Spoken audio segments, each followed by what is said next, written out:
Saúdo os irmãos com a graça e a paz do nosso Senhor e Salvador Jesus Cristo. Amém?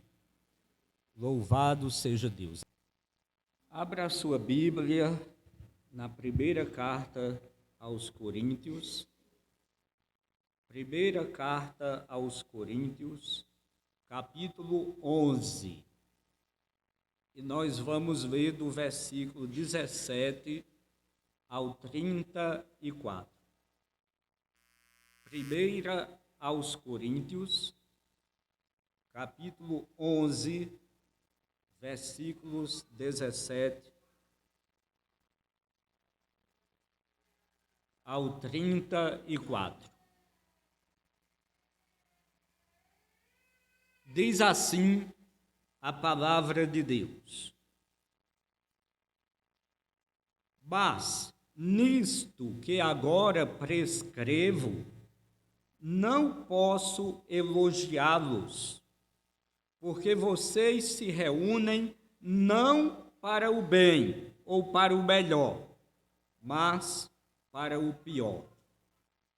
Porque antes de tudo estou informado de que quando se reúnem na igreja, existem divisões entre vocês, e eu, em parte, acredito que isso seja verdade.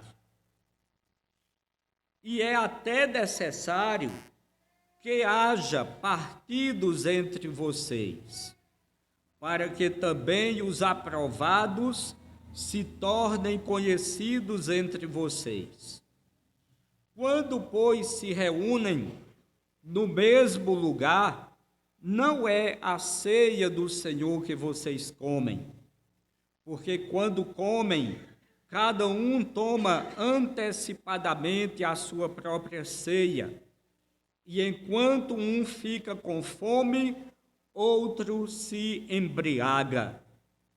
Será que vocês não têm casas onde podem comer e beber? Ou vocês não têm, ou vocês menosprezam a igreja de Deus e envergonham os que nada têm? Que posso dizer a vocês? Devo elogiá-los?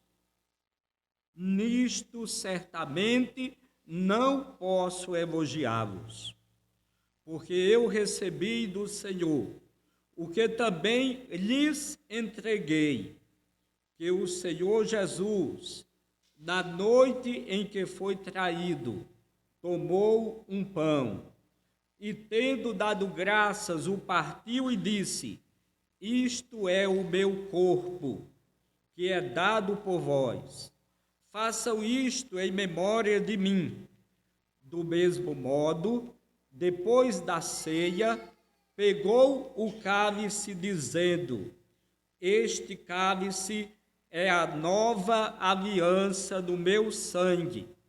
Façam isto todas as vezes que o beberdes, em memória de mim.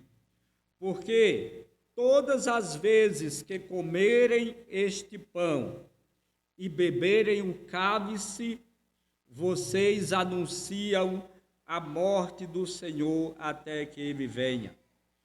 Por isso, aquele que comeu o pão ou bebeu o cálice do Senhor indignamente será réu do corpo e do sangue do Senhor. Que cada um examine a si mesmo e assim coma do pão e beba do cálice. Pois quem come e bebe sem discernir o corpo, come e bebe juízo para si. É por isso que há entre vós muitos fracos e doentes, e não poucos que dormem.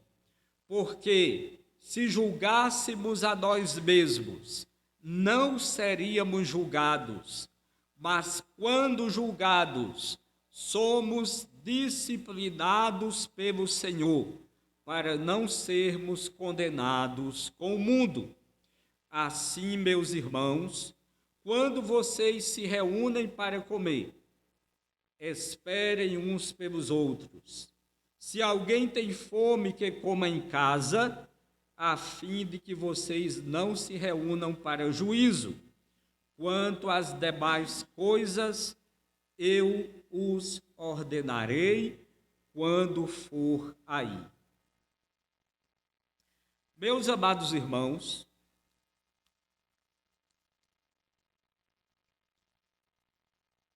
o título da mensagem de hoje é A Ceia do Senhor, o Sacrifício Supremo. Eu quero começar dizendo que a ceia do Senhor é um dos temas mais polêmicos da história da igreja. Vou repetir. A ceia do Senhor é um dos temas mais polêmicos da história da igreja. Por quê? Primeiro, temos que entender que a ceia do Senhor, ela é o elo de ligação entre as duas vindas de Cristo. A primeira vinda, quando ele veio para morrer pelos nossos pecados, e a segunda vinda, quando ele virá para buscar a sua igreja e para estabelecer o seu reino. Então, a ceia do Senhor é o elo de ligação entre a primeira vinda e a segunda vinda de Cristo. Porque Cristo instituiu a ceia no momento em que ele estava para morrer e ressuscitar e após ir para o céu. Então, a ceia do Senhor é o monumento da primeira e da segunda vinda de Cristo. Porém, poucos assuntos foram mais polêmicos do que a ceia do Senhor. Esse assunto dividiu opiniões, dividiu igrejas e até denominações inteiras, por causa de algumas posições diferentes de interpretação que algumas denominações cristãs têm sobre a ceia do Senhor. Por exemplo, a Igreja Católica Romana, ela usa uma palavra para a ceia chamada transubstanciação. O que é a transubstanciação? É a crença que a Igreja Romana tem de que no momento em que o padre consagra os elementos, a hóstia e o vinho, aqueles elementos se transformam literalmente no corpo, no sangue, nos nervos, nos ossos, nos cabelos de Jesus Cristo. Ou seja, aquele pedaço de pão que eles denominam hóstia e aquele copo de vinho se transformam literalmente no corpo e no sangue de Cristo. Eles chamam isso de transubstanciação. É assim que a Igreja Católica Romana acredita. Mas, já a Igreja Luterana, que é muito comum aqui no Sul, a Igreja Luterana, ela entende diferente. A Igreja Luterana usa uma palavra que é a palavra consubstanciação. Ou seja, no momento da ceia, quando o pastor consagra os elementos, então Cristo está fisicamente ali nos elementos. não é que os elementos se transformam literalmente no corpo, no sangue de Jesus. Os elementos, o pão continua sendo pão, o vinho continua sendo vinho, mas Jesus está fisicamente presente. Então, é assim que o luteranismo e igrejas afins acreditam. Mas a Igreja Batista e igrejas que seguem a mesma linha dos batistas entendem a ceia do Senhor como um memorial. Ou seja, quando o pastor apresenta os elementos, o pão continua sendo pão, o vinho continua sendo vinho. Jesus está presente no meio da sua igreja em espírito, mas a ceia é um memorial, é um símbolo, uma recordação da morte e da ressurreição de Jesus. Então, já a igreja presbiteriana, ela entende a ceia do Senhor como um meio de graça, isto é, quando o pastor, olha aí, nós temos um pregador ali, está vendo? Repetindo tudo. Ô glória, vamos chamar ele aqui, para ele pregar. Então, meio de graça.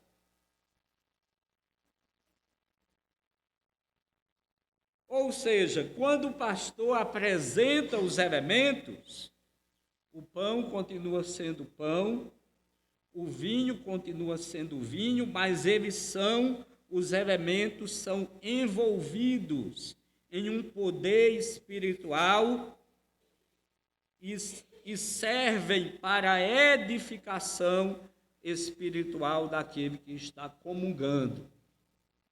Então, é a visão da ceia do Senhor como meio de graça. Então, por isso que esse assunto foi tão polêmico na igreja, nas denominações, porque há visões diferentes entre denominações diferentes a respeito do significado da ceia do Senhor. Mas isso aconteceu também lá na época do apóstolo Paulo, na igreja de Corinto. O texto que nós lemos, 1 Coríntios, capítulo 11, versículos 17 em diante, ou 17 ao 22, o apóstolo Paulo ele começa dando uma bronca na igreja de Corinto. Por quê?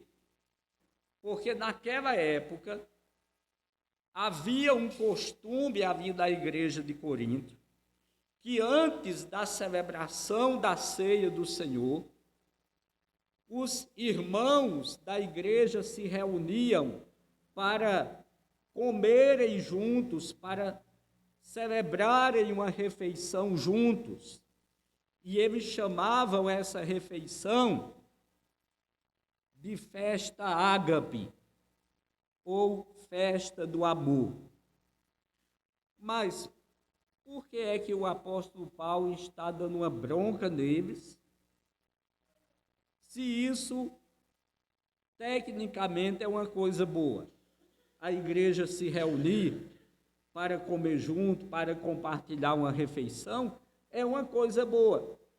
Mas o apóstolo Paulo está dizendo para eles que ele não tem motivo nenhum para elogiar os coríntios, porque eles estavam se reunindo para ter essa refeição juntos, para ter essa festa ágape, essa festa do amor, mas de amor não tinha absolutamente nada. na verdade, o que acontecia nesses encontros, onde eles se reuniam para ter refeições juntos, o que na verdade estava acontecendo ali eram divisões, partidos e panelinhas. E aí o apóstolo Paulo explica o problema. E o problema é que os ricos, aqueles que tinham condições, traziam as melhores comidas. E os pobres, às vezes, não traziam nada. E na hora de juntar as panelas, os ricos se juntavam em um grupo e comiam entre si aquilo que eles tinham trazido e deixavam os pobres de fora. Então o apóstolo Paulo diz, desse modo, uns enchem a barriga e os outros passam fome. Isso era apenas um sintoma das divisões que havia na igreja de Corinto. A igreja de Corinto era uma igreja rica, tinha muitos recursos financeiros, tinha muitos membros ali que tinham condições financeiras. A igreja de Corinto era uma igreja de muitos membros. O próprio Deus disse para o apóstolo Paulo, quando ele chegou para evangelizar em Corinto, o próprio Jesus apareceu para ele numa visão de noite e disse: fale, não te cales, porque eu tenho muita gente nessa cidade. Então era uma igreja grande.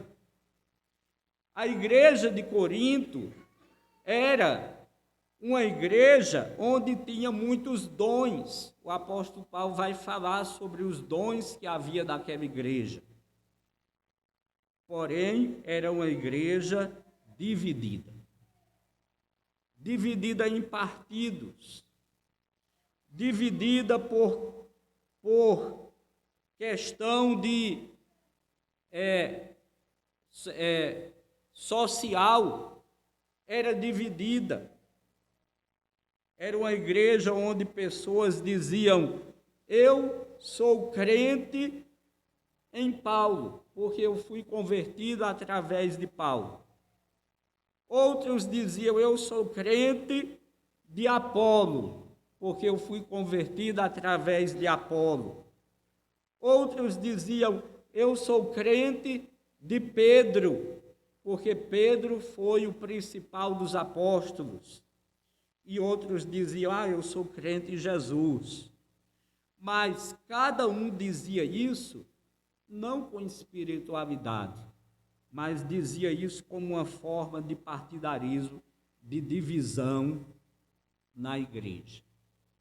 E o apóstolo Paulo diz: vocês se reúnem para comer a ceia do Senhor, mas antes de comer a ceia do Senhor, de celebrar a ceia do Senhor, vocês bebem, vocês comem, vocês se embriagam, vocês organizam grupinhos e panelinhas da igreja, e isso é motivo de vergonha. Vocês se reúnem não para louvor, não para glória de Deus, mas vocês se reúnem para vergonha. Vocês mancham a mesa do Senhor com essas atitudes que vocês têm. Então, meus irmãos, a primeira lição que nós devemos tirar dessa palavra é: a igreja não pode estar dividida. A igreja deve ser o único lugar na face da terra onde o homem mais rico da cidade se senta ao lado do mais pobre da cidade, e não deve haver nenhuma distinção entre eles. Não deve haver nenhuma distinção. Na igreja não deve haver distinção entre idosos e jovens, no sentido de juízo de valor. Quem vale mais? Não deve haver isso na igreja. Na igreja não deve haver divisão de ordem nenhuma, por questão de cargos, de dons. Todos somos iguais. Todos somos iguais. Então não deve haver divisões na igreja.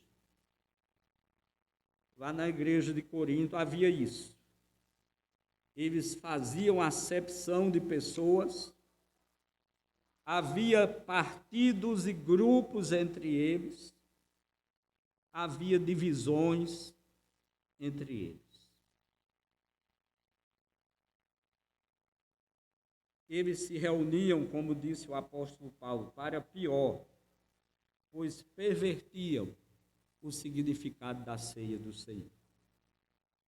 E aí nós entramos, depois do apóstolo Paulo dar essa bronca na igreja de Corinto, ele vai explicar o significado da ceia do Senhor.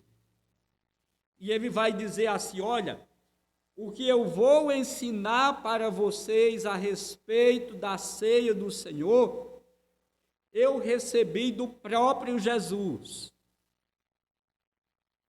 Agora, irmãos, é interessante que Paulo, ele não foi um dos 12 apóstolos.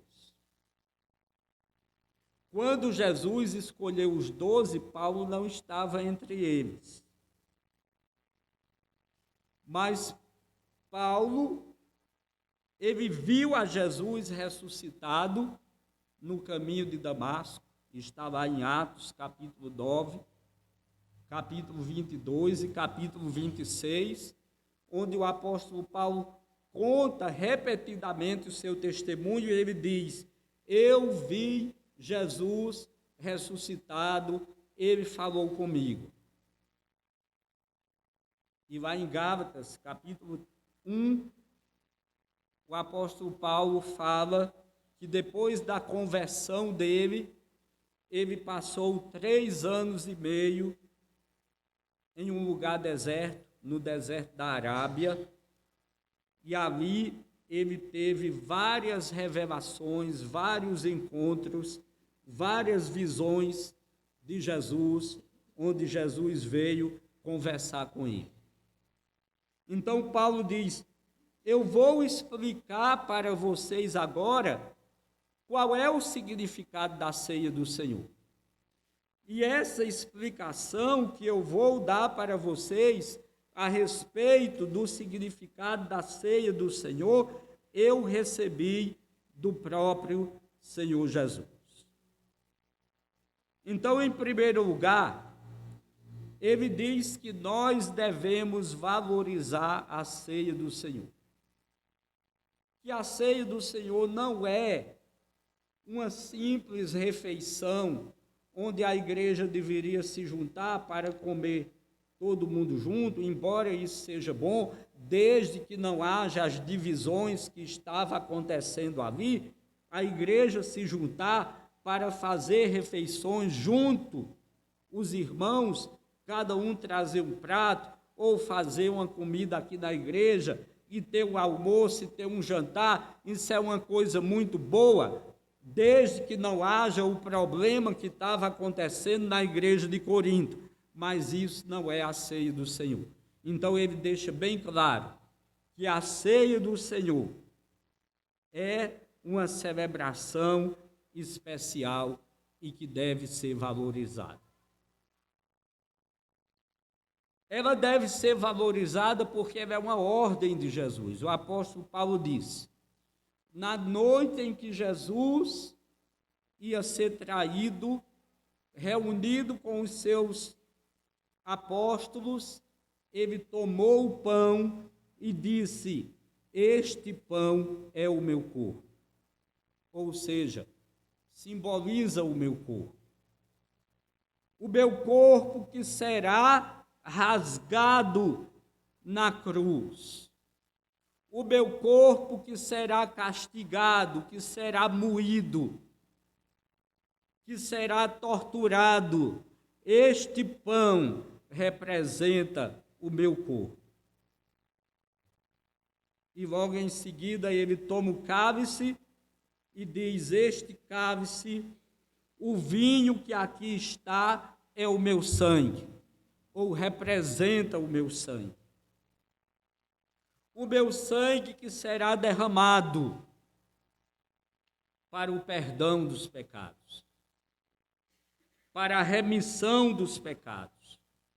O sangue da nova aliança, porque na antiga aliança o sangue que simbolizava o perdão dos pecados era o sangue dos animais que eram sacrificados. Mas agora Jesus está dizendo: não é necessário mais sacrificar animais, porque o meu sangue será derramado para o perdão dos pecados de muitos. E este cálice, este vinho, representa o meu sangue. E aí Jesus dá ordem: façam isto, comam este pão, bebam este cálice, em memória de mim. Em memória de mim. Façam isto todas as vezes que vocês se reunirem com essa finalidade. Comam este pão, bebam este cálice, e assim vocês estão anunciando a minha morte até o dia da minha volta. Então, o apóstolo Paulo ensina isso para a igreja de Corinto. E ele diz: a ceia do Senhor deve ser valorizada. Na ceia do Senhor não deve haver divisões na igreja. Na ceia do Senhor deve ter reverência e santo temor. Por quê? Porque o pão representa o corpo de Jesus e o vinho representa o sangue de Jesus. E a ceia simboliza a morte de Jesus, mas ela também anuncia a volta de Jesus. Então veja que mistério glorioso.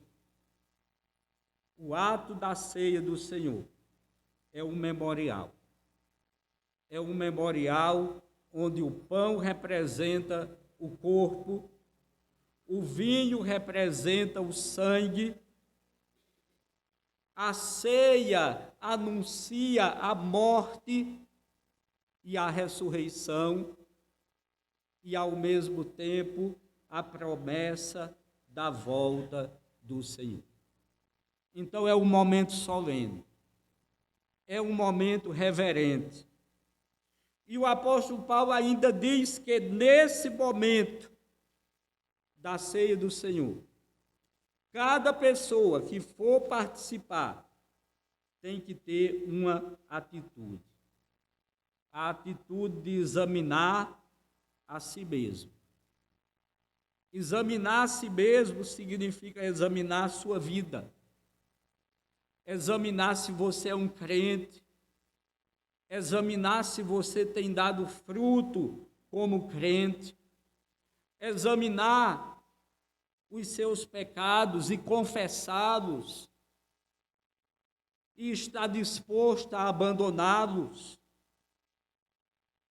Porque, irmãos, tem muita gente que diz que é crente, mas é fofoqueiro.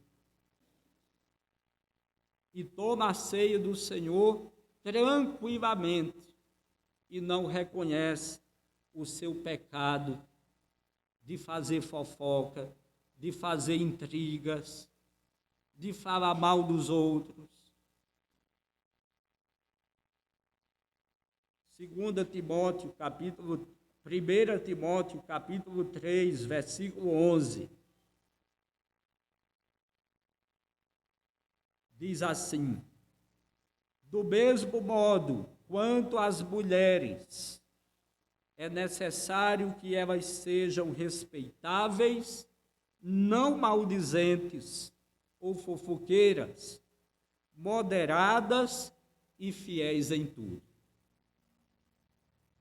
Então, tem homem fofoqueiro também. Mas, meu irmão, minha irmã, se você é fofoqueiro, arrependa-se. Arrependa-se. Não faça pouco caso da ceia do Senhor, tomando a ceia do Senhor e continuando nesse seu pecado de fofoca, de maledicência. Tem gente que diz que é crente, mas é rebelde contra a autoridade do pastor ou da liderança da igreja, ou contra qualquer autoridade. Romanos capítulo 13, versículo 1 e 2. Depois o versículo 5 e o 7. Romanos 13, 1 e 2, 5 e 7 diz assim: todos estejam sujeitos às autoridades superiores, porque não há autoridade que não proceda de Deus, e as autoridades que existem foram por ele instituídas. Assim, aquele que se opõe à autoridade resiste à ordenação de Deus, e os que resistem trarão sobre si mesmos condenação. Versículo 5.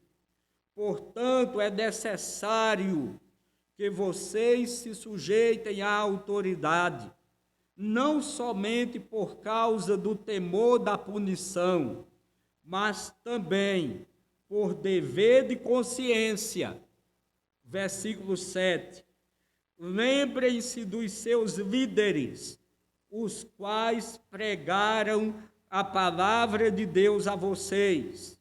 Hebreus 13, 7, aliás. Hebreus 13, 7.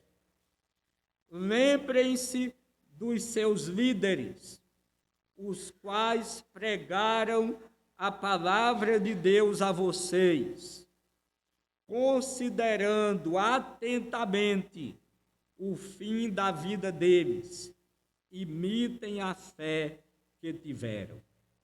Então, meu irmão, se você é rebelde, se você tem no seu coração esse espírito de rebeldia, examine o seu coração, se arrependa, não faça pouco caso da ceia do Senhor, participando do corpo e do sangue do Senhor, sendo uma pessoa de espírito rebelde.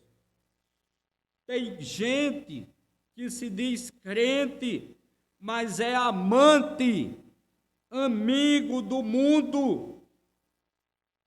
E a palavra de Deus diz que aquele que é amigo do mundo é inimigo de Deus. 1 João, capítulo 2, versículo 15 a 17. Não amem o mundo, nem as coisas que há no mundo. Se alguém amar o mundo, o amor do Pai não está nele.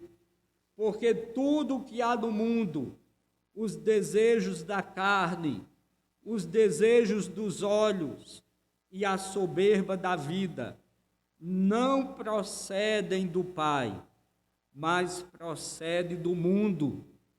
Ora, o mundo passa, bem como os seus desejos, mas aquele que faz a vontade de Deus permanece para sempre. Meu irmão, minha irmã, examine o seu coração. Você é amante desse mundo? A pessoa que é amante do mundo concorda com as ideias do mundo. A pessoa que é amante do mundo acha que o pecado é normal, que não tem nada a ver. Essa é a frase que se usa muito, principalmente entre os jovens. nada a ver. Mas nada a ver é o caminho do inferno. É o caminho do inferno. Então, o amante do mundo, ele acha que não tem nada a ver se prostituir. O amante do mundo acha que não tem nada a ver viver na embriaguez, no vício da droga. O amante do mundo acha que não tem nada a ver a homossexualidade, o aborto. O amante do mundo acha que não tem nada a ver mentir, adulterar, trair a esposa, trair o marido, fofocar. O amante do mundo está conformado com o pecado e com as ideias malignas desse mundo. Então, se você é amante do mundo, você é inimigo de Deus. Se você é inimigo de Deus, você não é crente. Você pode até ser membro da igreja, mas ser membro da igreja não é a mesma coisa que ser um crente. Todo crente é membro da igreja, mas nem todo membro da igreja é crente. E você pode ter o seu nome no hall de membros da igreja aqui na terra e não ter o seu nome no livro da vida lá do céu. Mas também é possível que o seu nome esteja no livro da vida e não esteja no hall de membros da igreja. Então examine a si mesmo. Veja o ensinamento do apóstolo Paulo sobre a ceia do Senhor. Primeiro, a ceia do Senhor tem que ser valorizada. Ela não é uma festa qualquer. Os coríntios manchavam a ceia do Senhor, porque achavam que a ceia do Senhor era apenas uma refeição, juntos. Mas o pior era que nessa refeição havia panelinhas e divisões. A ceia do Senhor é um momento solene. Segundo, a ceia do Senhor tem uma representatividade espiritual. O pão representa o corpo, o vinho representa o sangue, e o ato da ceia em si traz 3 mensagens: a mensagem da morte, a mensagem da ressurreição e a mensagem da volta do Senhor. E em terceiro lugar, o apóstolo Paulo exorta que nós nos examinemos, para que não participemos da ceia do Senhor de modo indigno. E ele conclui dizendo que há uma promessa de juízo, de condenação na ceia do Senhor para quem participa dela sem discernir a importância do corpo e do sangue do Senhor. Há uma promessa de julgamento, de condenação para aquele que participa da ceia do Senhor sem arrependimento, sem discernimento, sem conversão. Há uma promessa de condenação. O apóstolo Paulo diz: por isso há entre vós muitos fracos e doentes, fracos espiritualmente, doentes fisicamente, e muitos que já morreram, muitos que dormem, porque não discerniram a importância do corpo e do sangue do Senhor.